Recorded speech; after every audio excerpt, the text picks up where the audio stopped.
Nah, kira-kira siapa sih pemateri kita kali ini yang bakal ngebahas seputar CV? Jadi pembicara kali ini mungkin udah nggak asing lagi dan sering teman-teman lihat di FYP TikTok kalian. Dan hari ini di Connection langsung kita datengin untuk membahas lebih lanjut seputar gimana sih cara pembuatan CV yang baik dan benar. Tanpa berlama-lama lagi, langsung saja kita sambut Kak Josephine Angelina. Halo, hai. Halo Kak, teman-teman mungkin boleh kasih tepuk tangan virtualnya. Selamat datang Kak Josephine. Halo. Boleh disapa kakaknya ya teman-teman. Oke, selamat pagi Kak. Selamat datang di Connection 2021. Sebelumnya terima kasih banyak ya Kak karena sudah menyempatkan untuk hadir dan mau sharing ke teman-teman semua. Mungkin kakak bisa langsung menyapa teman-teman semua sekaligus memperkenalkan diri singkat aja dan menceritakan sedikit nih Kak, kesibukan Kak Josephine ini sekarang kalau boleh tahu ngapain aja sih Kak? Oke. Thank you ya for the introduction. Jadi, halo teman-teman semua. Thank you for having me. Selamat pagi menuju siang. Sebelumnya mungkin aku mau perkenalkan diriku lagi secara singkat aja. Namaku tuh Josephine Angelina, but you guys can call me Angel. Jadi for short call me Angel, tapi panggil Josephine juga nggak apa-apa sih, doesn't matter. Gitu. Jadi mungkin kalau secara profesi, aku memang someone yang very interested in HR. Jadi aku cukup sebenarnya kuliahnya juga align ya dengan apa yang aku kerjakan sekarang. Dulu aku di psikologi, ngambil psikologi organisasi dan industri. Terus sekarang dulu awalnya berkecimpung di HR itu gara-gara internship. Awalnya sempat internship di Polda Metro Jaya. Terus aku pernah internship ke startups juga, like Ruang Guru, and then sempat nyemplung di Shopee juga, and then sekarang di Bukalapak sebagai talent acquisition specialist. Nah, ngapain sih gitu talent acquisition? Talent acquisition basically adalah orang yang ngerekrut gitu. Jadi masukin ya orang-orang yang qualified dan memang cocok for a company gitu untuk masuk ke sebuah company. Kayak gitu. And then that's my main job gitu. Tapi untuk kesibukan, kalau ditanya soal kesibukan, aku punya dua hal lagi yang aku kerjain. Yang pertama aku lagi bangun startup juga. Actually it's a startup apa ya, kayak marketplace for mentoring gitu, namanya Buka Suara. Maybe you guys can check it out gitu. Dan yang kedua adalah kesibukanku yang lain adalah bikin konten actually on kayak on Instagram, TikTok gitu. Dan suka apa ya, kayak mentoring orang-orang sih terkait gimana cara bikin CV, and then how to tackle interview gitu. Dan ya like I'm doing today juga, that's one of my apa ya, my routine biasanya setiap Sabtu Minggu suka apa namanya ngisi acara terkait dengan CV dan rekrutmen proses gitu. Oke, emang kakak ini udah berpengalaman banget ya di bidang rekrutmen ya Kak. Dan mungkin sebelum pemaparan, aku pengen bacain resume dari Kak Josephine ini yang berisi riwayat hidup, pengalaman, dan pencapaian beliau.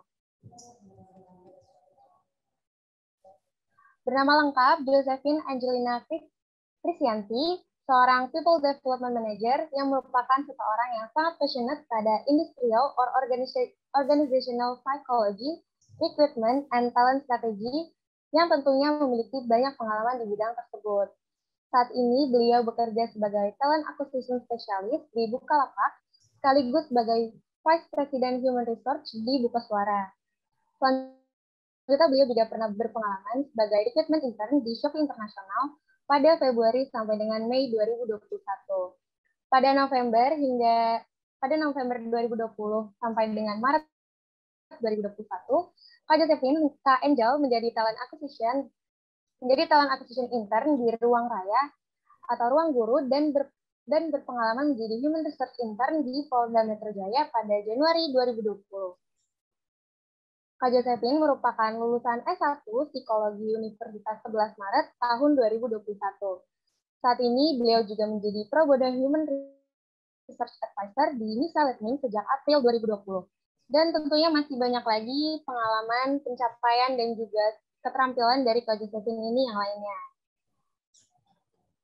Wah, kelihatannya banyak banget ya, kelihatan banget ya bahwa Kak Josephine ini memang sudah berpengalaman dalam People Development Manager, dalam Human Resources, sama Talent Acquisition gitu. Makanya teman-teman harus memperhatikan baik-baik karena apa yang akan disampaikan ini langsung dari seorang yang bekerja di bidang perekrutan. Dan ini bakal dibutuhin banget nih buat kalian ke depannya. Aku juga pengen ngingetin kalian untuk nulis notes dari materi yang akan disampaikan, untuk catatan pribadi juga untuk penugasan connection nanti. Oke, langsung aja tanpa berlama-lama lagi kepada Kak Josephine Angelina dipersilakan untuk menyampaikan materi. Oke, thank you ya Kartika. Aku izin share screen ya guys ya. Ya Kak, boleh. Oke, udah kelihatan ya? Sudah Kak. Oke.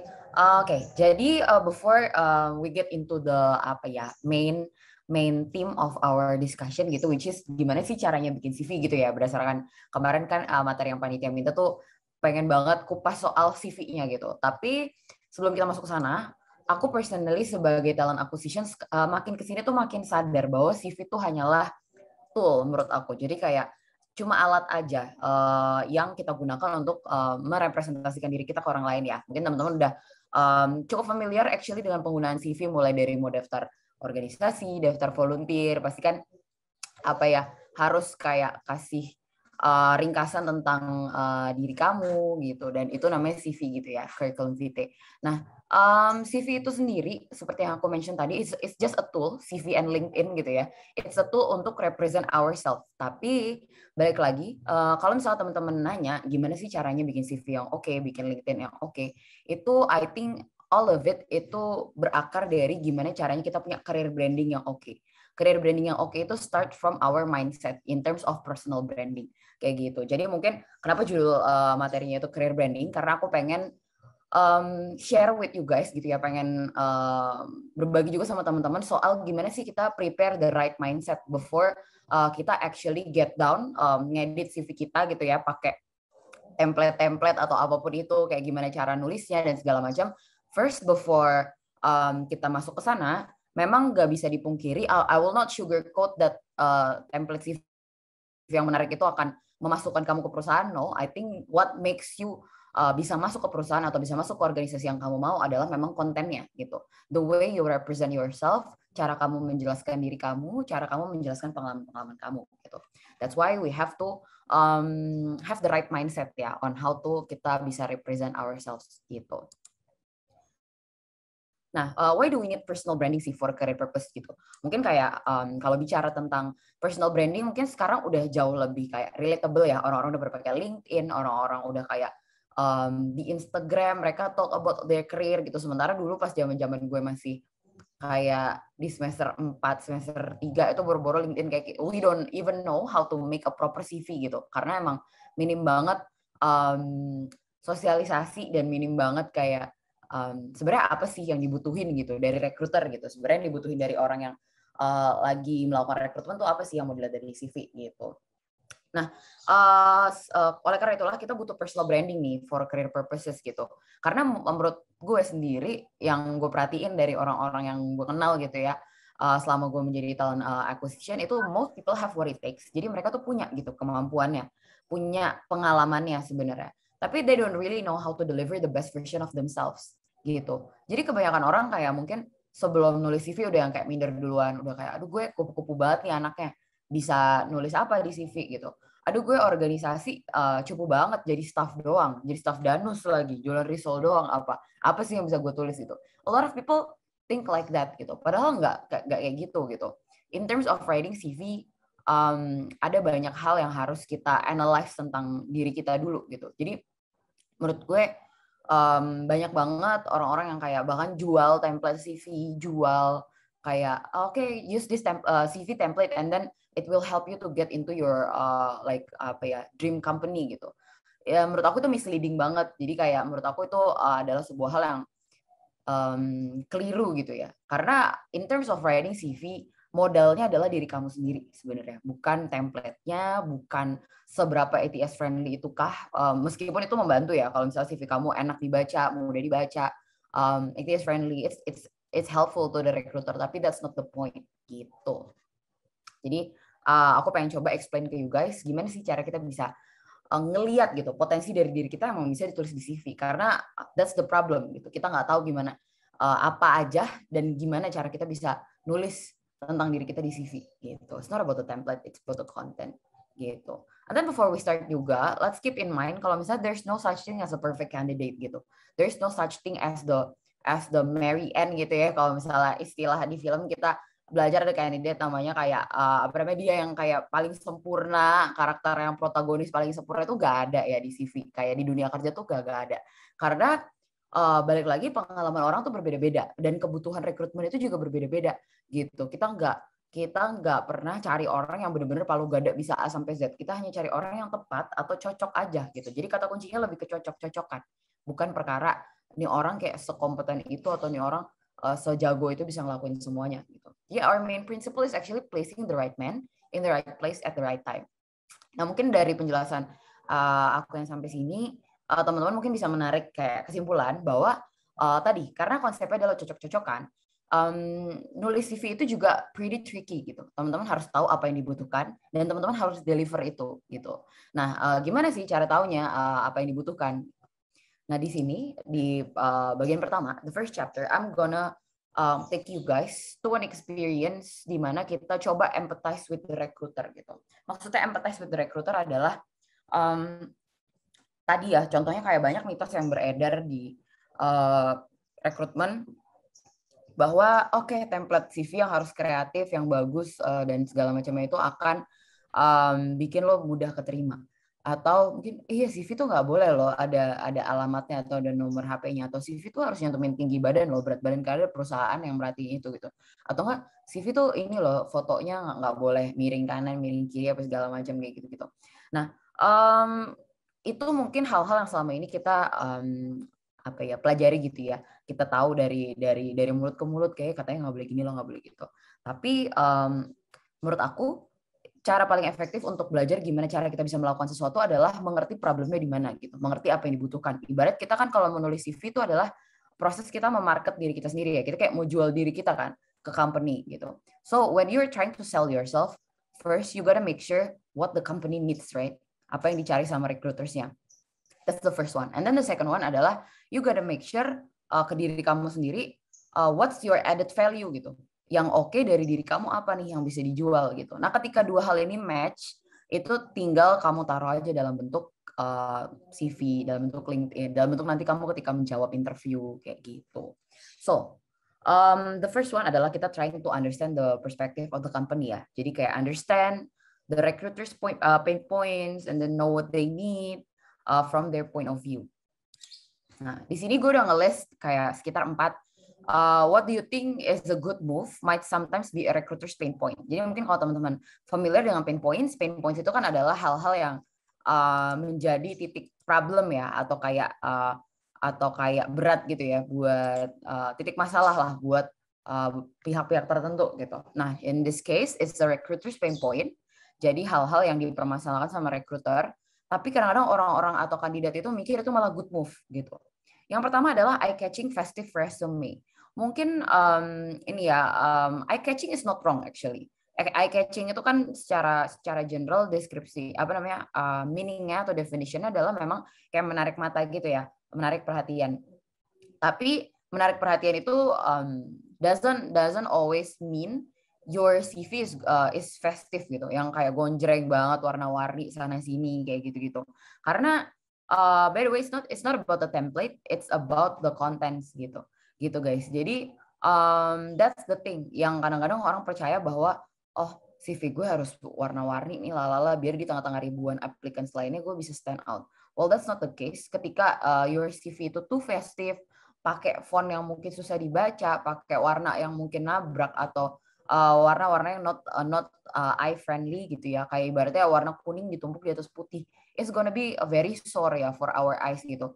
Nah, posisinya gue sebagai recruiter in the company yang scale-nya saat ini gue sedang kerja di situ ya, di BL, di Bukalapak itu unicorn, and then headcount-nya itu per bulan bisa sekitar 70-an lebih, jadi harus rekrut 70-an orang, berarti it means ada 70 posisi, di mana biasanya setiap orang itu gue megang kayak per bulan 10 position, dan applicants-nya per position itu bisa ribuan, every day, ribuan. Jadi ketika gue ngelihat database kita di ATS gitu ya, ada 1.000 orang yang masuk lamarannya dan gue harus lihat itu one by one.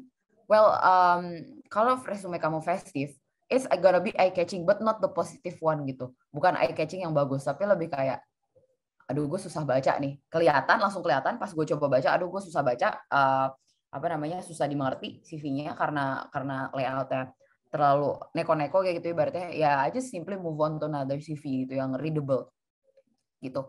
Jadi it's not about the template, it's the contents. Balik lagi, yang bikin eye catching sebenarnya adalah gimana cara lo bisa nulis pengalaman-pengalaman yang paling lo banggakan, dan yang kedua adalah kata kuncinya paling relevan dengan apa yang dibutuhkan, kayak gitu. That's the first one. Yang kedua, another pain point adalah all personal documents ya zipped in gitu. Jadi ada yang orang kadang-kadang disuruh submit CV aja, submit resume gitu ya, dan mereka bener-bener masukin kayak KTP, kartu keluarga, akte kelahiran, terus SIM gitu, STNK di fotokopi, terus dimasukin ke RAR gitu, di zip kan. Jadi kayak well that's not kayak entirely wrong ya, bukan yang kayak salah banget, salah fatal gitu. Tapi ketika you're dealing with a company yang udah pakai ATS dan kamu masukin file kayak gitu, itu nggak akan kebaca guys, dan nggak akan bisa ke-upload gitu. Jadi we only ask for your most updated resume, not all of your personal documents. Lagi pula documents itu baru akan diminta ketika kamu benar-benar sudah akan gabung dengan perusahaan itu gitu ya, untuk bikin perjanjian kerja, untuk bikin non-disclosure agreement kalau kalian tahu kayak gitu. Jadi ketika daftar kerja itu kalau diminta resume aja.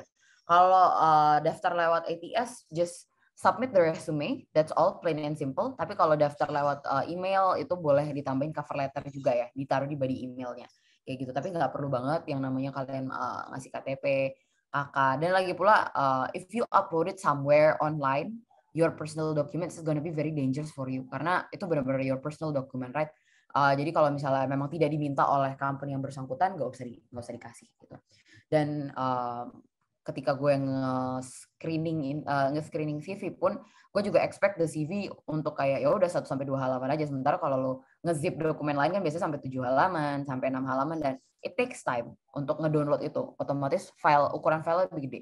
Mungkin gue kasih bocoran dikit, it's not always rainbows and butterfly ya in recruitment. Kayak gue nggak akan setiap hari kayak oke, kita cari kandidat yang paling bagus, yang paling termotivasi, yang paling kayak mereka passionate. Well, it's something that I look for, tapi not every day gue akan bother untuk benar-benar ke dalam ngeliatin semuanya gitu ya, your documents. Dan ketika your file size itu terlalu gede, above 10 megabytes, maybe above 25 megabytes, itu akan rada susah di-download kan filenya, dan itu kayak kind of a turn off sih for recruiters gitu. That's why nggak usah all personal documents itu dimasukin. Cukup CV aja atau resume yang paling kayak 1 mega kan, 1 mega 200 kilobyte gitu-gitu kalau PDF ya kan. Gitu. That's the second one. And then the third one adalah applying to all job openings. Nah, mungkin yang namanya fresh grad atau yang namanya maba juga ya, kalau misalnya mau daftar organisasi gitu ya, apa aja kadang-kadang didaftar, apa aja kadang-kadang dicaplok, dengan pikiran bahwa ya gue mau coba semuanya aja, dan gue belum punya tujuan mau kemana, jadi coba-coba aja gitu. Nah, jangan sampai kayak gitu ya teman-teman kalau misalnya mau daftar kerjaan, karena yang namanya rekrutmen di suatu company gitu, lo daftar di banyak role, dan rekruternya itu lagi. Jadi gue megang beberapa role, dan gue tahu kalau misalnya ada orang yang daftar lebih dari satu gitu. Well, daftar lebih dari satu nggak apa-apa banget, asalkan role-nya itu sesuai dengan apa yang kalian mau dan your competence gitu, your career plan gitu, kamu punya alasan kenapa kamu pilih itu. Banyak yang gue temuin fresh grade itu kayak apply aja ke semuanya, padahal mereka not fit for the job, itu pertama, dan kedua mereka emang not passionate for the job, mereka cuma pengen ya udah asal dapat kerja aja. Itu can look bad. Kenapa? Karena kelihatannya kayak motivasi lo apa gitu, are you just applying to try your luck gitu, pengen coba-coba aja. Yang namanya coba-coba aja is never good ya, it's never good for a reason gitu. Kayak ketika lo interview ditanya kenapa nih pengen masuk company ini, kayak ya pengen coba-coba aja gitu, it's a really huge turn off gitu. Itu nggak akan bagus gitu di depan recruiters or even di depan hiring managers or your user gitu. Jadi usahain kalau apply job, kalau mau lebih dari satu, ya cari job yang memang lo punya alasan gitu untuk daftar ke sana. Jangan daftar aja tanpa tahu alasannya kenapa gitu. Dan yang keempat, ini mungkin bukan lebih ke CV ya, lebih kayak interview sih. Jadi over preparation and scripted interview. This is one of the thing yang gue rasa kenapa personal branding itu matters. Karena banyak orang yang akhirnya karena mereka sebenarnya kata kuncinya adalah mereka nggak aware soal diri mereka sendiri. Mereka nggak bisa branding diri mereka sendiri secara otomatis gitu. Dan itu membuat orang kesulitan saat nulis CV dan saat interview. Everything becomes too scripted, over preparation gitu ya. Bener-bener semuanya kayak scripted gitu. Jadi kayak lo interview, kayak lo tuh baca CV lo gitu. Jadi it's not something yang kita cari sebenarnya sebagai recruiter. Kita nggak cari kandidat yang kayak robotik banget, nggak ada salah, nggak pakai AE sama sekali gitu, not that gitu ya. We're trying to have an engaging conversation, not a one-way interrogation gitu. Jangan merasa kalian kayak diinterogasi. Kalau misalnya kalian lagi interview atau misalnya kalian lagi kayak ngobrol gitu sama recruiternya tuh, emang we're trying to have an engaging conversation. Kita pengen tahu lebih banyak tentang diri kalian gitu. So that's why you gotta have a strong personal branding. Karena biasanya kalau orang scripted, orang yang over preparation, yang benar-benar mereka itu kayak baca aja dari CV-nya, itu ya udah yang akan keluar ketika interview adalah hal-hal yang berada di permukaan aja. Kan nggak ada ya orang kayak, menurut gue, when you're being asked about your motivation, about your aspiration, kenapa nih lo mau ini mau itu, ketika jawabannya itu scripted, kayak lo nyiapin bener-bener kayak a whole paragraph untuk lo omongin saat interview, itu bakal kelihatan banget kalau misalnya it's not genuine gitu. Bakal kelihatan banget kalau misalnya tuh nggak tulus, dan kelihatan banget kalau misalnya tuh dibuat gitu.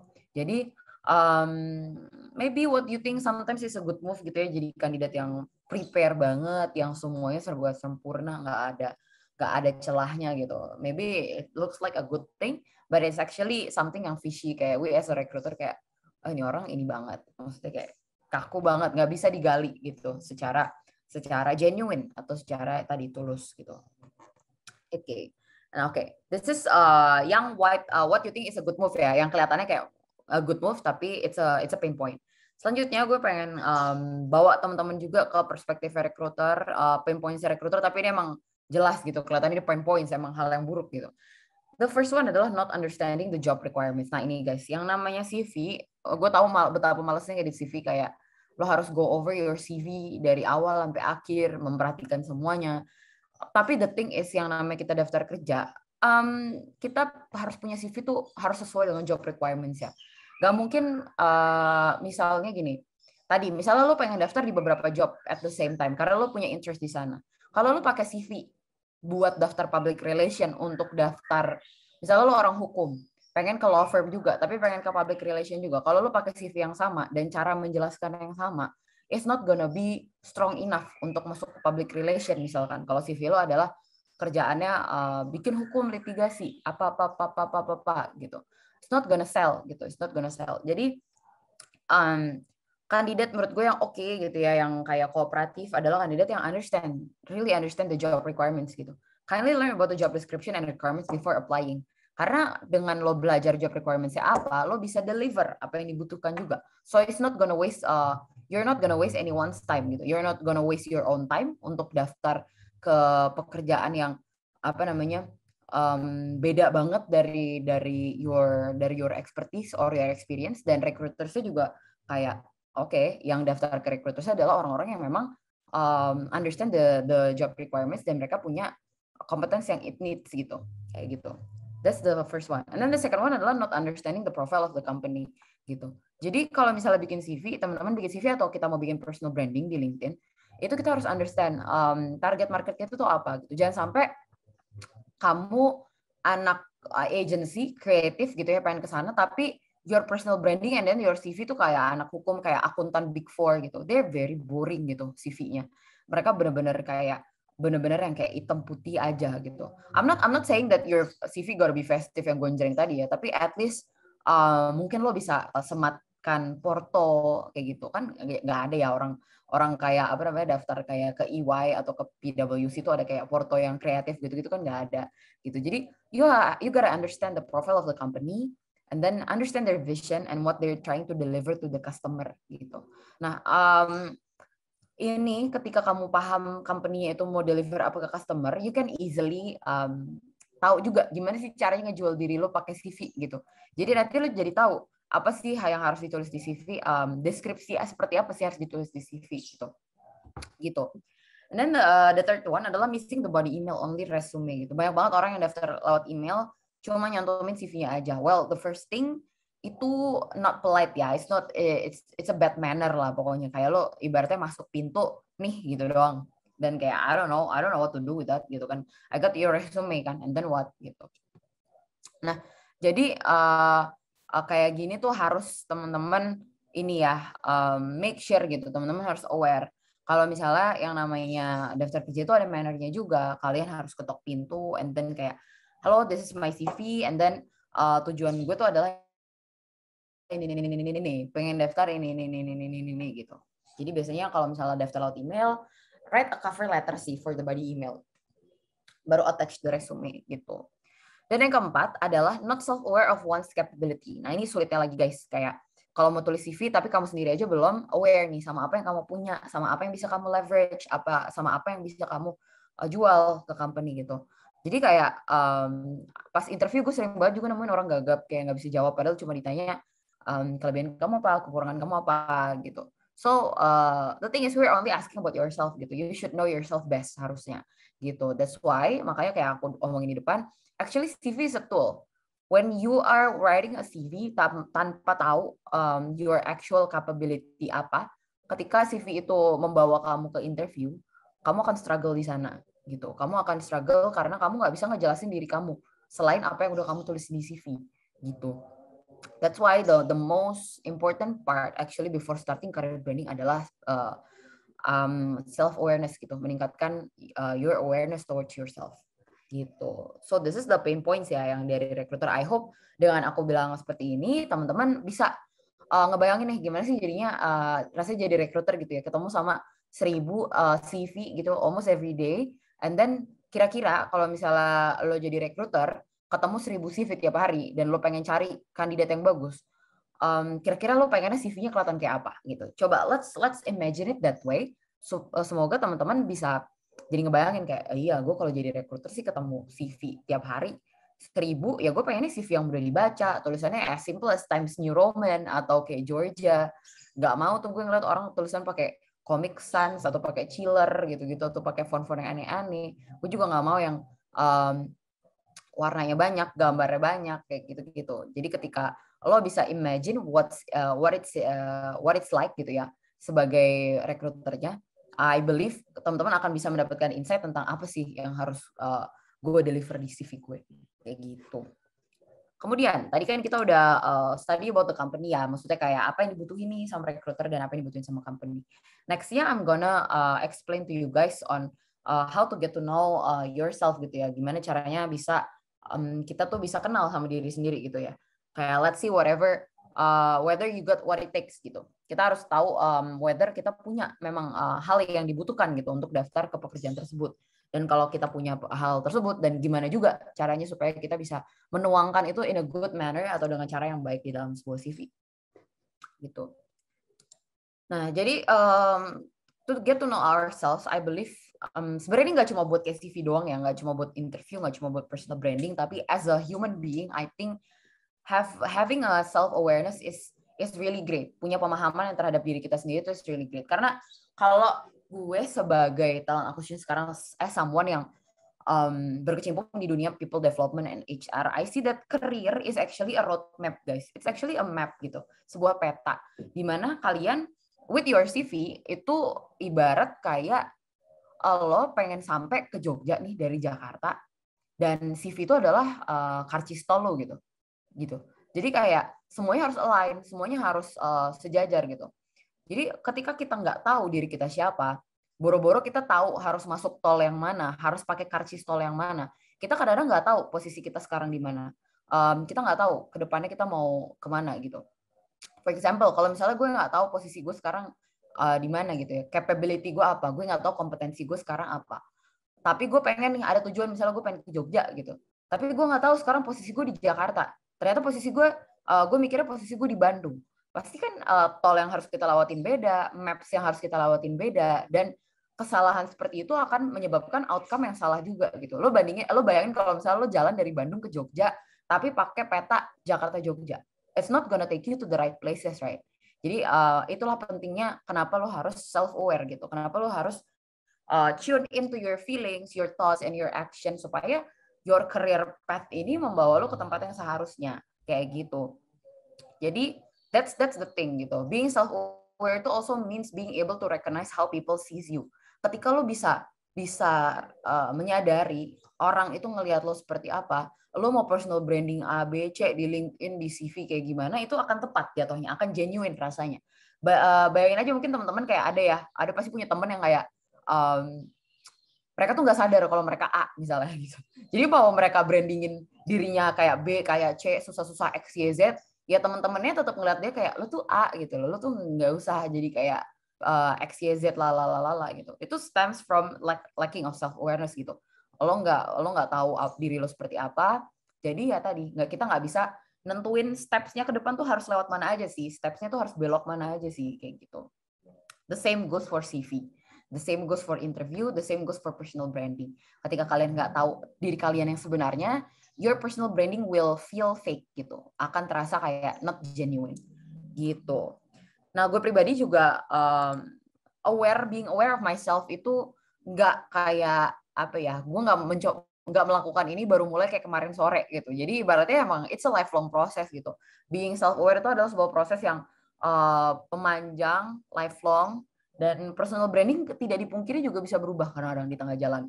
Kayak your CV, your resume kayak bisa berubah. Your career life aja kadang-kadang kayak, dulu gue pengen banget jadi psikolog klinis sebenarnya. Tapi tiba-tiba pas semester 7, semester 8, tiba-tiba nyemplung di HR. Padahal gue nggak pernah sama sekali ngambil mata kuliah psikologi industri organisasi kayak gitu. Tapi here I am kayak gitu.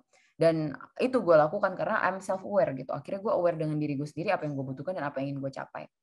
Gitu. That's one thing, that's one mindset yang harus kalian keep in mind gitu. Nah, kenapa sih kita harus map out every aspects of ourselves tadi ya? Kita harus self-aware, kita harus bisa memetakan mana yang kita, mana yang bukan kita. Itu karena we are our own capital gitu. Diri kita adalah modal kita gitu. Jadi to know whether it's worth to sell ourselves, we ought to know what we got. Kita harus tahu apa yang kita punya. Ibarat tadi kayak kita mau jualan diri kita ke company. Kayak lo jualan produk aja ke customer, lo harus tahu kan unique selling point dari produknya apa, produk knowledge-nya apa, produknya bisa apa, kelemahannya di mana yang nggak bisa gitu. That's ketika lo tahu aspek-aspek itu, lo akan bisa meng-highlight apapun itu yang pengen lo highlight dan mengesampingkan apapun itu yang pengen lo kesampingkan dan nggak pengen lo branding gitu. Dan di sini gue punya beberapa tools sih sebenarnya untuk kayak tahu bisa mengevaluasi diri kita gitu ya. Apa sih sebenarnya yang kita tuh harus tahu gitu untuk modal kita nulis CV. Menurut gue yang paling sederhana tuh emang SWOT analysis. And then kayak ada namanya vital signs gitu. Kita tahu life mission and meaningful goals kita. Dan kita harus bisa gitu ya memetakan semua ini. Karena ini modalnya ketika kita nulis CV. Pasti kita harus tahu our strength apa, our weakness apa. Jadi kita tahu apa yang mau di-highlight, apa yang mau nggak usah deh, itu nggak usah di-spotlight gitu. Nah, SWOT analysis ini actually not something yang kita baru lakuin ketika kita mau CV atau mau interview gitu. I do this practically a week sekali gitu, seminggu sekali. Karena our life is very dynamic.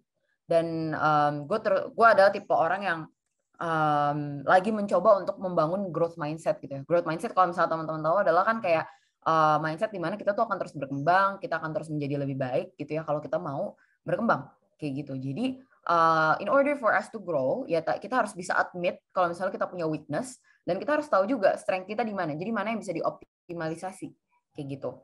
Nah, untuk di SWOT analysis ini gue bagi dua ya, ada controllable factors and uncontrollable factors gitu. Kenapa gue bagi dua? Karena of course yang bisa dimasukin CV adalah controllable factors gitu. CV dan interview itu controllable factors yang bisa dimasukin. Untuk uncontrollable factors itu hanya bisa kita kenali, hanya bisa kita tahu, dan kita manfaatkan atau kita hindari. Yang kita manfaatkan berarti kan opportunity ya, kayak external factors yang serve as an advantage and can be utilized for optimizing our goals gitu. Jadi itu sesuatu hal yang cuma bisa kita sadari dan kita manfaatkan kalau opportunity. Kalau threat, sesuatu yang hanya bisa kita sadari, kemudian kita hindari atau kita tackle atau kita hadapin gitu ya. Jadi kayak kita harus tahu juga nih, kita harus strategik gitu. Kalau misalnya mau nulis CV, threat-nya apa gitu. Mungkin kalau gue ngelihat ya anak-anak kayak 2020, 2019 ke atas lah. Kalau di zaman anak-anak kuliah zaman corona ini tuh ambisnya bukan main. Gue yang kayak ngelihat anak daftar internship sebelumnya aja udah punya internship lain gitu. Boro-boro dulu gue angkatan 2016 kan, kayak pas zaman sebelum corona tuh internship kan susah banget ya, harus ke kantor kan nggak mungkin dong. Aku kuliah di Solo and then aku pengen internship di Jakarta, it's practically impossible, right? Belum ada tuh Zoom atau nggak kayak Google Meet gitu-gitu, belum ada.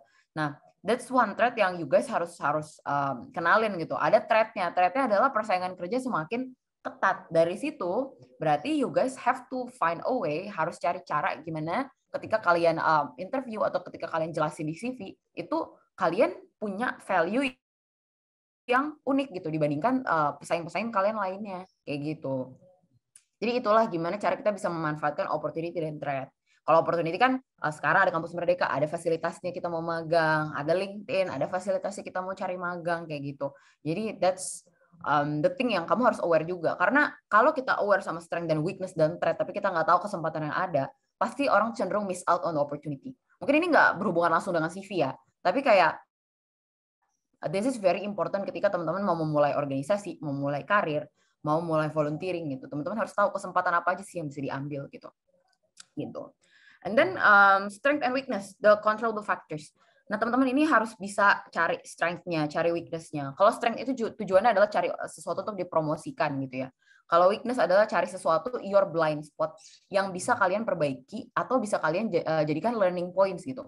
Weakness tuh bisa jadi your strength juga loh guys. Bukan dengan cara kayak lo ngeles nyebutin sebenarnya kekuatan yang lo bungkus-bungkus kayak ala-ala kelemahan gitu ya. Saya ini orangnya perfeksionis banget, jadi saya nggak gampang puas gitu kelemahan saya, jadi akhirnya saya nggak gampang puas. Itu sounds like bullshit sih sebenarnya kalau misalnya lo melakukan itu untuk kayak di CV atau misalnya di interview gitu. Maksudnya weakness menjadi plus point adalah ketika lo punya weakness itu nggak apa-apa, just admit it you have weakness, tapi kalian kasih tahu kalau misalnya kalian learn something from this weakness gitu, kalian belajarin ABC gitu ya, belajarin kayak oh iya saya punya weakness emang saya ini kurang disiplin dalam mengatur waktu gitu. Saya orangnya gampang lupa. Tapi dari situ saya belajar bahwa yang namanya lupa gitu ya, lupa waktu apa segala macam itu, saya belajar untuk menjadi orang lebih terstruktur. Mungkin menggunakan kalender, menggunakan to-do list kayak gitu-gitu. Jadi tujuannya SWOT analysis tuh itu, cari tahu benar-benar cari tahu tentang diri kamu sendiri gitu. Jadi pas kamu nanti ditanya soal kesulitan apa namanya kayak your weakness gitu, kamu nggak akan terjebak di sebuah kayak udah gimana ya gue ngasih tahu weakness gue kalau ternyata weaknessnya nih malah jadi turn off buat recruiter gimana ya, atau nggak ditanya strength terus kalian jadi kayak kepedean nggak ya kalau gue ngomongin strength gitu. That's the thing, that's the what's what analysis trying to do ya gitu. Nah, selain itu juga ada life mission and meaningful goals. Nah ini juga penting, sebenarnya lebih penting buat interview ya, tapi bisa mulai dilakukan sejak kalian nulis CV dan personal branding di LinkedIn gitu. Jadi orang-orang yang menarik selama ini yang gue hire adalah orang-orang yang punya life mission and meaningful goals. Kenapa? Berarti karena motivasinya dia untuk sebuah pekerjaan itu kuat gitu.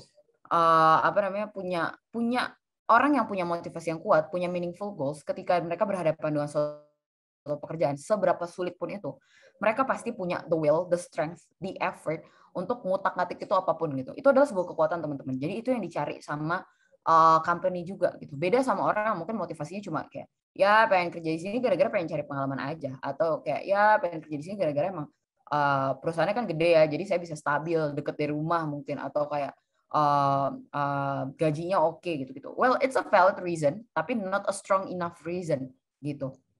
Jadi teman-teman harus tahu motivasinya teman-teman seperti apa gitu. Karena itulah hal yang bisa kalian promosiin ke company gitu. That's what you got. That's the capital, itu modalnya. Dan biasanya gue pakai tools ini sih, Ikigai, buat tahu motivation gue apa. Jadi gue cari tahu what am I good at, what I love, what the world needs, and what can I be paid for gitu. Jadi ketika kita tahu ini, ya udah rasanya kita tuh kalau misalnya interview nulis CV, ini yang gue pengen sesuai dengan tujuan hidup gue, dan gue juga bisa ngelakuin itu, dan alasan apa lagi rekruter nggak bakal milih gue gitu. Karena sebenarnya perdebatannya tuh kadang-kadang ada orang kompeten tapi motivasinya not good enough for the company. Ada orang kompeten tapi sombong mungkin. Ada orang yang kayak nggak kompeten, bukan nggak kompeten ya, kayak maksudnya nggak sejago itu tapi dia kemauan belajarnya bagus banget gitu. Dan mungkin ini rare case ya, rare case. Nggak semua orang itu bisa kayak apa ya? Maksud gue nggak semua leaders, nggak semua manager itu bother untuk ngajarin Dia ngomong apaan sih Kak? Kayak saya ngajarin ininya ya, ngajarin apa namanya, ngajarin pegawainya gitu. Tapi actually di kantor gue ada loh orang yang awalnya jadi OB, terus sekarang jadi staff procurement gitu. Jadi awalnya dia jadi OB, maksudnya bicara tentang level competence, he's not that great gitu kan, berarti he's not that suitable for the procurement position. Tapi dia belajar, dia mau belajar. Dan akhirnya dia bisa jadi procurement dalam waktu kayak 4 tahun atau 3 tahun gitu. It's something yang kayak that's something di mana your passion and your life goals, your meaningful goals itu come into play gitu. Jadi ketika lo punya motivasi yang kuat itu akan menjadi nilai jual banget gitu. Mau itu di CV, mau itu saat interview ya itu bakal jadi nilai jual banget. Nah gitu guys. Jadi tadi udah belajar soal how to know the company gitu ya, what company needs, and then belajar juga gimana caranya lo tahu kalau diri lo tuh emang punya what it takes gitu, apa yang dibutuhkan sama company-nya. Dan sekarang kita masuk ke tools-nya gitu. I believe when we're using a tool, semua alat itu bisa kayak pedang bermata dua ya. Kayak alat-alat itu bisa digunakan for the good and the bad. Jadi the thing that we have to learn first adalah our mindset tadi di 2 chapter pertama itu. Baru ketika you have the right mindset, you have the good understanding about yourself, barulah kita masuk ke CV dan LinkedIn gitu ya. Nah, jadi ini adalah contoh CV yang got me into Bukalapak actually. Got me into Bukalapak and got me into several other jobs lah pokoknya gitu. Jadi ini CV yang gue pakai kayak gini kontennya, ada 2 halaman. Dan ini halaman pertama kontennya ini ada personal details, short bio, key skills, language proficiency and professional experience. Kenapa education gue masukin di halaman kedua? Karena that's not something yang I wanna sell. That's not something yang gue banggain sih sebenarnya. Maksudnya kayak bukan hal yang menjadi titik jual gue, added value gue. My education kayak ya udah gue taruh aja di halaman kedua sebagai pendukung gitu. Jadi di halaman kedua tuh ada education, license and certification, honors and awards, organization experience, volunteer activities and scholarship kalau gue. Dan to remind juga CV is very customizable ya. Kenapa customizable? Yang namanya CV adalah branding dari diri kalian sendiri. Yang menentukan yang mau kalian jual dari diri kalian sendiri adalah diri kalian sendiri. Jadi depends kalian mau masukkan yang mana gitu. Kalau aku masukin professional experience di awal karena that's what I'm selling gitu. What I'm telling people kayak gue punya pengalaman profesional di sini loh gitu. Dan itu yang mau gue jual, itu yang jadi nilai plus gue. Kalau misalnya teman-teman mau ngejual pengalaman organisasi atau volunteer, silakan banget pengalaman organisasi dan volunteer itu dimasukin ke halaman depan kayak gitu. Kalau mau jual education ya silakan banget. Tadi teman-teman yang mungkin ya emang gue fokus di akademis, gue kupu-kupu tapi emang akademis gue mantep banget, IPK gue 3,9, mungkin IPK gue 4 mungkin. Itu nggak apa-apa banget taruh di awal gitu. Tapi balik lagi, ada cara nulis tersendirinya. Kalau misalnya teman-teman perhatiin, gue itu spend so much time untuk tulis dengan jelas hal-hal yang pengen gue promosin di awal. Bandingin sama yang terakhir. Gue organisasi cuma nulis ini aja, cuma nulis tempatnya, jabatan gue apa, terus kayak volunteer juga apa gitu kan, apa namanya ini gue jabatan gue apa, nggak gue jelasin secara detail karena this is not something that I'm selling gitu. Jadi mungkin I will go over dari depan ya. Jadi untuk CV ini gue pakai yang very ATS friendly. This is a very basic CV yang menurut gue works right now. Semua orang lagi suka yang minimalis, semua orang lagi yang suka semua company actually hampir semua company udah mulai digitalize ya pakai ATS segala macam. Dan to tell you a bit about ATS is basically a system yang bisa nge-scan CV. Mereka bisa parse the CV gitu. Jadi mereka bisa nge-scan halaman ini dan kayak tahu oh nama dia Josephine Angelina Kristianti. Oh dia tinggal di Depok. Oh nomor telepon dia kayak gini gitu, dan itu direkam ke dalam sistem. Yang bikin CV non ATS itu susah dibaca adalah mereka kadang-kadang nggak ada foto, ada gambar, ada yang jelasin skill tuh pakai diagram batang yang kayak seberapa jagonya lo itu agak susah untuk di scan sama ATS gitu. So this is what I use. Jadi untuk personal details super singkat aja, cuma nama, domisili, nomor HP, email, and then my LinkedIn. Dan short bio nih. Short bio, when we're talking about an eye-catching resume, short bio itu jadi salah satu jadi salah satu faktornya gitu yang bikin itu menarik. Kenapa? Karena CV itu isinya adalah poin-poin achievement lo. Kita nggak bisa tahu personality orang, kita nggak bisa tahu mimpi-mimpi orang, aspiration orang just based on their CV gitu. Jadi ada namanya short bio ini yang singkat gitu ya. Ini itu bisa kalian lakukan, bisa kalian gunakan gitu untuk ngasih a little bit about yourself gitu, a little bit explanation about yourself. Nah, gimana sih cara tulis short bio yang oke? Nih, write a compelling bio. A compelling bio atau bio yang menarik itu should be able to retell your personal story gitu. Karena CV itu tadi kan isinya cuma achievement, point. It's not really interesting gitu ya. Jadi untuk bikin itu interesting adalah bio tadi. It should include your background, passion, experience, strength, and aspiration. Nah, short bio ini sebenarnya berguna juga guys. Kalau misalnya nanti pas interview kalian disuruh memperkenalkan diri gitu. Ini adalah template yang bisa kalian pakai gitu. Jadi harus include your background, passion, experience, strength, and aspiration. Contohnya kayak ini. A psychology graduate who aspire to be a UX researcher gitu kan. Berarti kan background udah ada nih, psychology graduate. Dia aspirationnya apa, pengen jadi apa. Terus experience in UI UX and customer retention research, agile, fast learner, and detail oriented. Nah, ini adalah strength kan teman-teman. Jadi that's why SWOT tadi itu penting gitu. Kita untuk tahu strength kita, weakness kita, itu penting banget. Dan eager to learn and tackle new challenges, itu strength lagi gitu. Jadi gimana caranya kita bisa cerita tentang kayak punya gue nih misalnya ya, cerita tentang aspirasi kita tuh apa, pengalaman kita tuh apa, strength kita tuh apa gitu.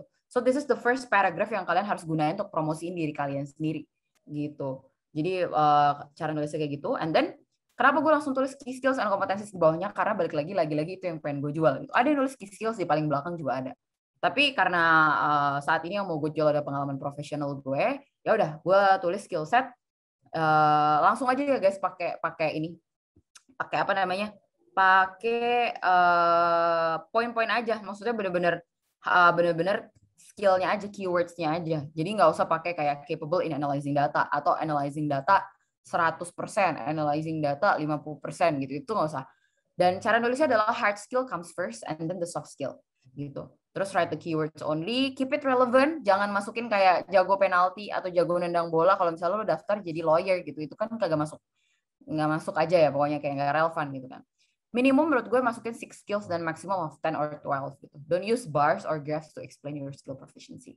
Jadi nggak usah pakai yang grafik-grafik gitu. Terus language pretty self-explanatory ya, tinggal ditulis aja language-nya apa, terus kemampuannya kayak gimana. And then untuk professional experience atau sebenarnya basically semua experience ya. Experience yang pengen lo jual banget nih. Gimana cara nulisnya? Jangan cuma tulis jangan cuma tulis company and then role-nya apa dan waktunya apa, karena itu nggak akan explain, nggak akan menjelaskan pengalaman yang lo punya. Yang menjelaskan pengalaman yang lo punya adalah ini, poin-poin ini. Jadi langsung jelasin aja pakai kata kerja gitu ya, pakai kalimat singkat aja kayak gini. Apa aja yang lo handle, skill apa aja yang lo obtain gitu.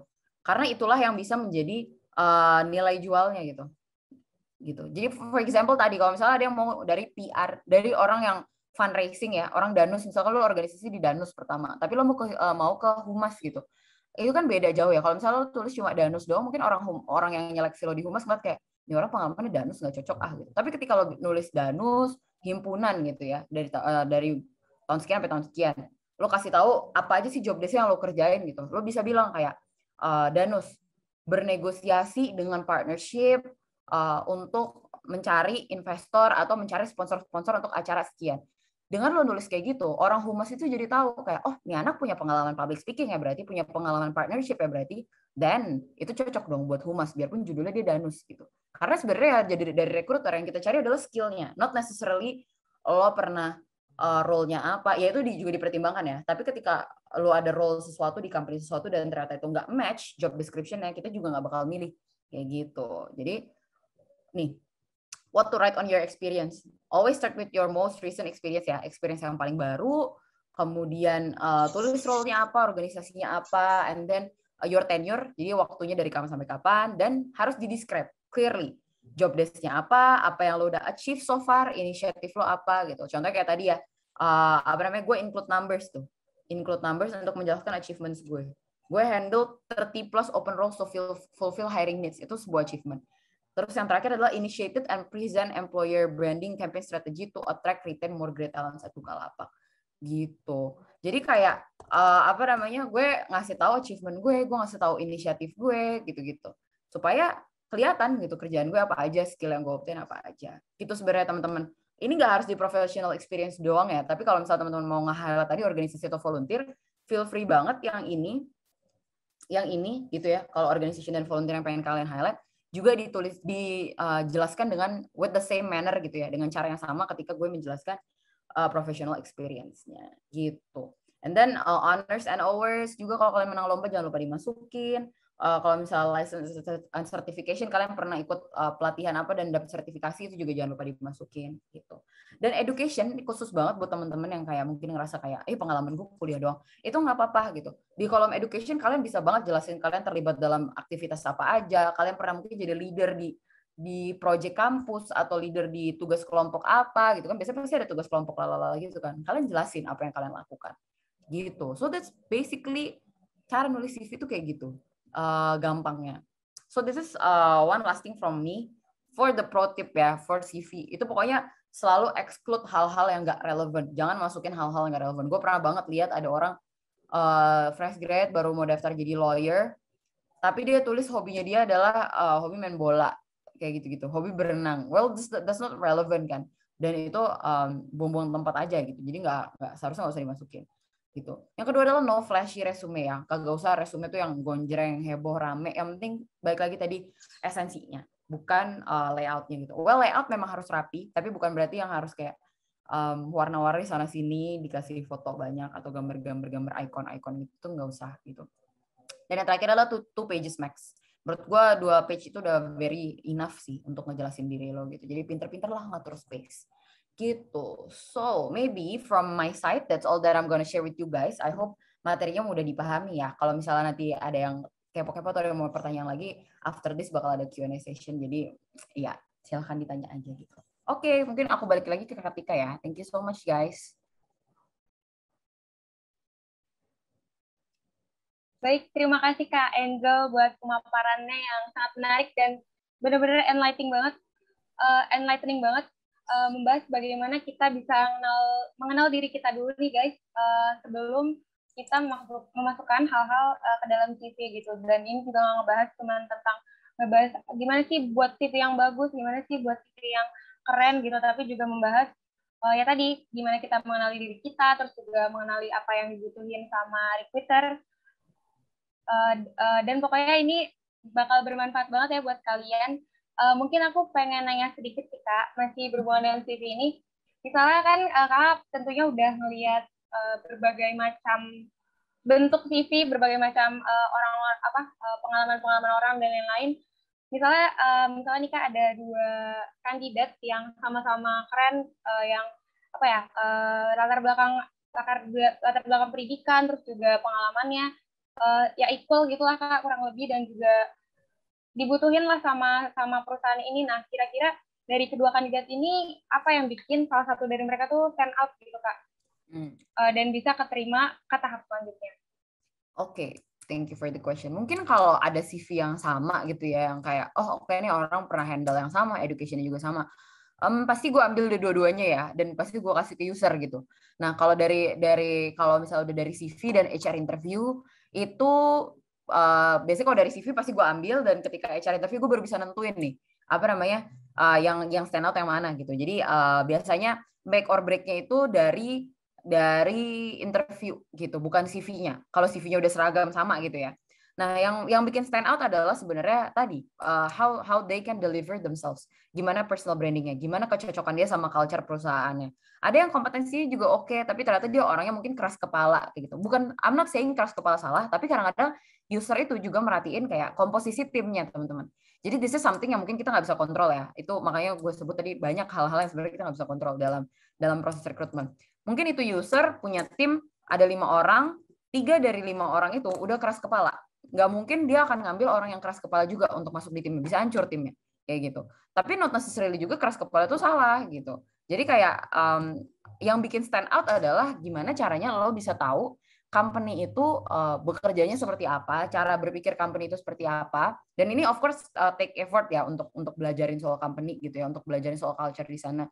Dan ketika lo bisa tahu culture seperti apa, ketika tahu motivation dan aspiration company-nya seperti apa, lo bisa adapt ke sana gitu. Dan kalau misalnya lo bisa merepresentasikan diri lo sesuai dengan yang company culture inginkan gitu, nah itu bakal jadi hal yang stand out banget dibandingkan orang lain yang mungkin punya kompetensi yang sama, tapi mereka nggak bisa adapt dengan how the company runs gitu. Nah, kalau misalnya teman-teman jadi nanya gimana caranya gue tahu, padahal kan gue belum kerja di sana. That's when LinkedIn and connection come in handy ya, teman-teman. Jadi sekarang menurut gue harus rajin-rajin make connection, not untuk ngejilat atau not untuk kayak make your way up there, tapi ya connection itu adalah nih bedanya connection sama lo cari kayak lo KKN ya, kayak lo ngejilat adalah kalau lo KKN itu visibility comes first, baru added value. Jadi lo peres dulu, lo berusaha masuk dulu, baru lo ngasih value yang lo punya gitu. Tapi kalau kita connecting, kita bikin network, itu value comes first, baru visibility. Jadi lo tunjukin dulu ke orang-orang yang pengen lo connect gitu ya, pengen lo network, pengen lo belajar tentang company ini, bahwa lo emang punya interest ke sana, punya value di sana gitu. Baru visibility-nya comes. Atau kayak visibility itu maksudnya kayak kesempatan lo yang terbuka untuk lo mengenal orang-orang di sana dan masuk company itu semakin besar gitu. Jadi itulah bedanya kayak networking dan ngejilat gitu. So that's what make a candidate stand out actually. Kalau kandidat itu paham what happens inside the company gitu. Menurut aku gitu. Oke, jadi emang penting banget ya Kak untuk memahami sebuah company di mana kita mendaftarkan diri. Mungkin pertanyaan selanjutnya nih Kak, ini kan teman-teman nih masih pada maba-maba ya Kak. Jadi benar-benar baru banget nih dari fresh graduate dari SMA gitu, dari jenjang sekolah yang mungkin belum terlalu punya banyak pengalaman di bidang pengalaman organisasi maupun di bidang lainnya, apalagi di bidang profesional gitu Kak. Gimana teman-teman nih memanfaatkan apa yang ada dalam diri mereka dan bisa dituangin ke CV menjadi CV yang menarik dan mungkin bisa membuat mereka untuk ke tahap selanjutnya dari proses rekrutmen. Oke. Kalau talking about emang baru maba atau fresh grad atau kayak bener-bener baru kelar banget dari SMA gitu ya, pasti kita sebagai maksudnya kayak pasti kan rekruternya ibaratnya kalau kayak gitu adalah pengurus-pengurus organisasi ya kayak gitu. Pasti pengurus organisasi kan pasti juga tahu. Kalau misalnya well actually namanya juga kurikulum vitae. Kurikulum vitae adalah ibaratnya rekam jejak hidup kamu. Hidup kamu aja dibandingkan dengan orang yang lulus kuliah, lamaan orang yang lulus kuliah kan. Maksudnya ibaratnya udah menempuh perjalanan hidup yang lebih panjang tuh orang yang udah lulus kuliah. Jadi it's normal ya teman-teman kalau ngerasa pas jadi maba itu kayak aduh kayak di CV gue dikit banget nih isinya atau kayak gue nggak punya apa-apa gitu. Itu don't feel like you don't have anything gitu. Kalau misalnya teman-teman yang SMA juga nggak pernah beraktivitas apa-apa gitu, itu juga nggak apa-apa. Nggak apa-apa banget menurut gue ya. Jangan memaksakan teman-teman kayak oh gue harus dari SMA harus kayak hustle banget nih atau harus gimana gitu. Karena gue pribadi juga SMA nggak pernah ngapain guys. Jadi datang ke sekolah ya belajar, pulang UTS UAS gitu doang sampai lulus, dan kayak paling ekskul gitu. Dan gimana caranya kita bisa nuangin di CV tadi caranya, kalau misalkan kamu ngerasa pengalaman kamu dikit, nggak apa-apa pengalaman dikit, tapi jelasin dengan rinci apa aja yang kamu pelajari dari pengalaman itu gitu, yang bisa berguna di kamu daftar organisasi volunteer gitu. For example, biasanya kan daftar himpunan tuh kayak semester 2 ya biasanya daftar himpunan atau daftar BEM gitu-gitu kan. Itu kagak ada pengalaman apa-apa kan sebelum itu bisa banget kamu kayak pas SMA mungkin jadi project leader juga, grup kerja kelompok kamu belajar dari situ, belajar untuk ini berkomunikasi, belajar untuk apa, mungkin kamu dulu SMA ngurusin pensi gitu juga, sesimpel itu kamu jadi danusan tadi cuma kayak jualan gitu doang. Itu nggak doang guys, maksudnya kayak kalau untuk taraf daftar organisasi lo pernah jadi panitia di pas zaman SMA gitu tuh juga itu ngedongkrak banget gitu. Dan kalau nggak pernah pun ya gitu, caranya adalah ngejelasin dengan rinci apa yang perlu lo lakukan. Dan kalau misalnya lo merasa kayak iya gue nggak pernah sih ikut kayak OSIS atau apa gitu, gue cuma pernah jadi panitia acara angkatan, mungkin panitia acara angkatan jadi dekor gitu. Ya udah nggak apa-apa tulis aja jadi dekor, tapi kamu kasih deskripsinya berkoordinasi dengan mana gitu ya, divisi apa untuk mengkonsep dekorasi yang seperti ini gitu. Bekerja berdasarkan tema dan konsep yang sudah ditentukan sebelumnya dan membuat ide-ide kreatif berdasarkan tema dan konsep tersebut gitu. Itu sebenarnya yang dicari dari recruiter tuh itu guys. Jadi bukan perkara lo udah berapa kali. Ya mungkin jumlah juga matters ya, kadang-kadang kayak semakin banyak lo pengalaman juga semakin bisa dilihat gitu. Tapi balik lagi menurut aku sebagai recruiter itu paling penting kualitasnya sih dibandingkan kuantitas. Jadi teman-teman harus bisa ngejelasin kita tadi skill apa aja yang di-obtain, pengalaman apa aja yang udah pernah di-handle gitu. Mungkin dari aku itu sih. Oke, jadi mungkin teman-teman nggak perlu terlalu khawatir ya, yang mungkin belum terlalu punya banyak pengalaman. Intinya bisa menuliskan apa yang udah kalian punya dengan baik aja sih, gitu ya Kak, kurang lebih. Oke Kak, mungkin kita langsung aja nih masuk ke sesi tanya jawab dengan maba, karena pasti mahasiswa baru ini pada pengen banget nanya-nanya lebih jauh seputar CV ini. Baik, kepada teman-teman maba yang ingin bertanya bisa langsung raise hand.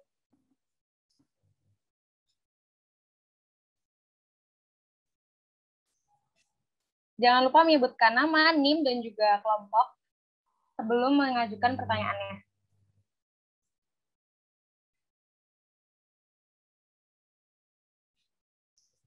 Oke, udah ada penanya yang pertama dari kelompok passenger. Kepada Haura dipersilahkan. Oke, terima kasih Kak Kartika atas kesempatannya.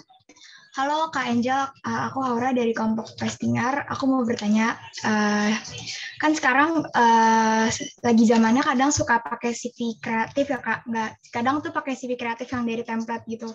Nah, tapi tuh kadang juga kita tuh dituntut buat pakai ATS. Nah, tapi kadang kita tuh nggak bisa ngaplikasinya dari yang kita udah buat CV kreatif, terus harus di-upgrade gitu di CV ATS. Nah, itu cara apa ya, ngembangin lebih dalamnya tuh kayak gimana. Terus yang kedua, aku mau tanya yang kedua lagi. Yang kedua, kalau misalkan kita cuma punya experience tuh nggak banyak. Nah, apakah experience kita tuh misalkan dari organisasi ini cuman jadi panitia ini aja, kayak nggak banyak tadi, kayak nggak ada apa-apa. Nah, apakah itu kita cuman nggak apa-apa gitu, cuman tulis satu komponen aja, apa emang harus dijabarin lagi gitu Kak? Terima kasih. Oke, thank you Haura untuk pertanyaannya. Mungkin kalau yang pertama CV kreatif ya sama CV ATS. Mungkin kalau kamu harus lihat juga nih konteksnya, kayak di kamu daftar organisasi kah, volunteer kah, atau ke company gitu. Mungkin kalau organisasi sama volunteer, CV kreatif tuh masih bisa, maksudnya masih bisa apa ya, masih not harmful gitu, nggak akan merugikan kamu, karena yang namanya kita daftar organisasi ya udah kayak orang yang melihat adalah orang-orang yang ya orang gitu, benar-benar dibaca gitu. Tapi kalau misalnya kita udah masuk ke skala perusahaan yang besar, menurut gue CV kreatif yang banyak gambarnya itu akan mengganggu tadi proses scanning ATS itu. Jadi bayangin aja kalau misalnya you gotta compete with 1,000 people gitu. Sementara itu kan kalau di organisasi kan paling yang daftar BEM kayak ratusan kan, ibaratnya ratusan orang, dan itu juga ada beberapa orang yang bakal ngebantu screening CV-nya. Sementara kalau di perusahaan yang besar gitu, it's just me, dan itu sama 1,000 orang gitu. Kita harus kayak gitu. Jadi letaknya sebenarnya di keterbacaannya sih. Menurut aku pain point itu adalah di keterbacaannya. Dimana CV yang kreatif itu mungkin it takes time untuk gue ngolah itu di kepala gue gitu. Ibaratnya kayak gue biasa ngebaca tulisan hitam putih Times New Roman, fontnya 12 gitu ya. Gue kayak oke, udah biasa kayak gitu. Tiba-tiba mau CV yang gonjreng, dan kayak letaknya mungkin kalau CV kreatif kan suka kadang-kadang dibagi jadi 2 kolom, ada yang di bagian iya gitu-gitu kan. Itu kayak takes time untuk menyesuaikan lagi kan. Dan itu mungkin itu pain point-nya ya. Jadi kayak rekruter-rekruter di perusahaan itu kurang bukan yang otomatis nggak keterima ya, tapi kayak itu agak mempersulit jalur kamu untuk dideteksi sama ATS. Kayak gitu aja sih sebenarnya gitu. Dan gimana caranya kalau misalnya udah biasa pakai CV kreatif dan pengen ke ATS, sebenarnya tinggal ilangin aja template-nya, terus diatur kayak tadi CV yang aku tunjukin itu udah ATS friendly banget. Atau kalau misalnya kamu mau tetap bikin 2 kolom juga nggak apa-apa, tapi nggak usah banyak, pokoknya ATS friendly itu means nggak banyak gambar, nggak banyak icon, dan fontnya itu yang font serif sans ya, yang kayak mudah dibaca kayak Times New Roman tadi, Times New Roman Georgia gitu-gitu. Itu udah termasuk ATS friendly, dan kayak 2 pages maximum, format PDF. Jangan pernah pakai format JPG atau PNG atau dibikin gambar gitu. Kalau nggak docs ya PDF gitu, biar bisa kebaca. That's ATS friendly. Dan mungkin kalau misalnya ATS friendly, semakin sedikit icon kan semakin kelihatan sepi ya tuh CV ya. Nah, cara nulisnya adalah memang tadi nggak apa-apa dijabarin aja secara panjang. Kalau misalnya tadi kamu ngerasa your experience juga ternyata nggak ada organisasi yang volunteer nih, kamu malah punya pengalaman profesional aja, nggak apa-apa, tulis itu aja. Menurut aku yang harus wajib banget ada di CV itu tadi personal bio, terus kan personal identity, skills itu kan pasti ada ya, biarpun kayak pengalaman kamu cuma satu kan pasti ada skill tuh di situ. Nah, terus ya udah sama experience kayak gitu, education dan experience. Itu sih yang wajib banget ada gitu. Kalau misalnya yang lain nggak ada. Jadi bisa di-customize sesuai dengan keinginan kamu. Tapi tadi semakin kalau kamu ngerasa your experience sedikit gitu, biarpun secara kuantitatif sedikit, kamu harus bisa secara kualitatif naikin harga itu dengan cara tadi ngasih penjelasannya yang relevan dengan job yang ingin kamu daftar. Jadi benar-benar dijelasin sedetail-detailnya kamu tuh ngurusin apa aja, kamu handle apa aja. Gitu. I hope menjawab ya. Oke deh Kak, terima kasih banyak kejawab. Thank you Kak. Oke, terima kasih Haura buat pertanyaannya, juga terima kasih Kak Angel buat jawabannya. Mungkin kita bisa beralih ke penanya selanjutnya dari kelompok Berlo kepada Zarah, dipersilakan.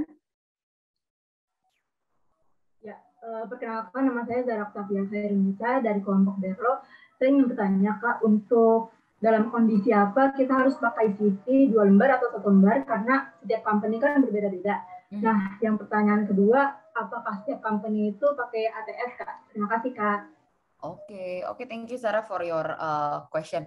Nah, kapan kita tahu pakai 1 atau 2? Sebenarnya not a problem sih. Kalau jujurnya ya, aku melihat CV-CV yang sekarang masuk pun rata-rata tuh 2 gitu. Apalagi yang kalau misalnya aku hiring senior manager atau hiring yang posisi-posisi udah tinggi, karena kan emang pengalaman mereka banyak kan, jadi nggak cukup cuma 1 halaman. Jadi I don't think itu menjadi salah satu yang kayak kita harus perhatiin banget. Yang penting maksimum 2 aja. Sebenarnya maksimum 2 tuh bukan karena CV kamu nggak bakal sampai ke tangan rekruter atau nggak kebaca ATS ya, tapi lebih ke biasanya kalau kamu nulis 3 halaman, biasanya halaman ketiga pun nggak dibaca gitu, karena recruiters itu only spend like 10 to 15 seconds untuk baca.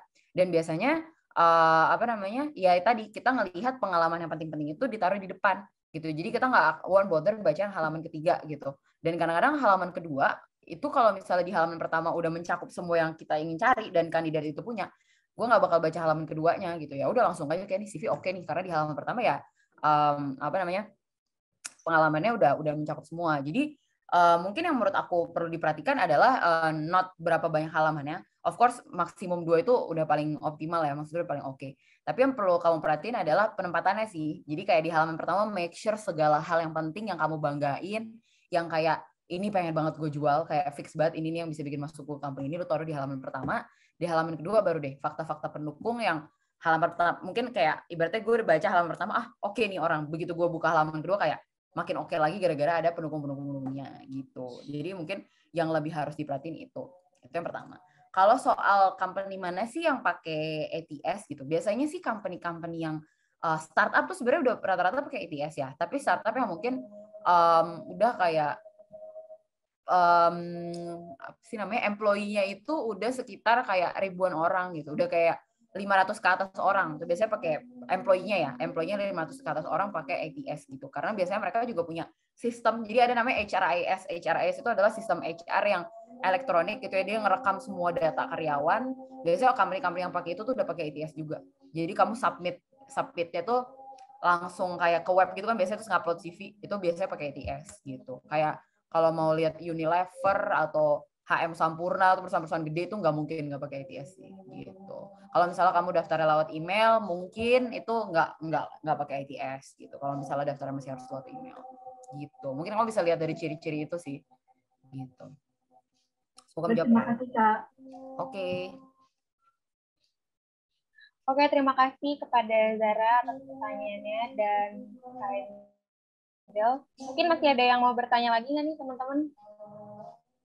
Sayang banget nih kalau nggak ditanyain, karena kakaknya benar-benar punya banyak ilmu banget di bidang ini.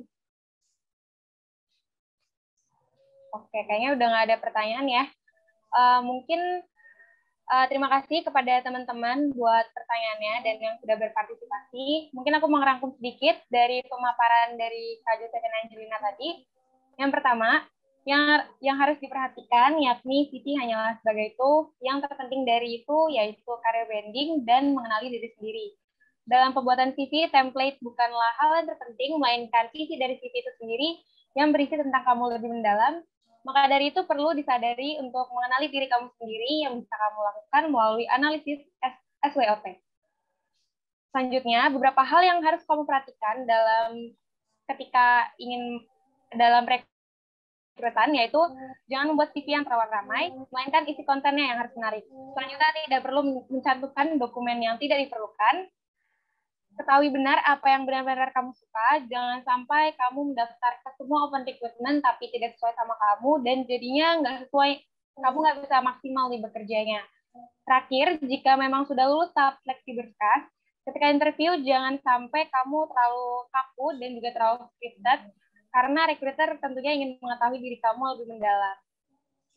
Selanjutnya beberapa hal yang harus teman-teman perhatikan dan juga hindari, yaitu jangan sampai kamu nggak mengerti dengan tugas yang diperlukan oleh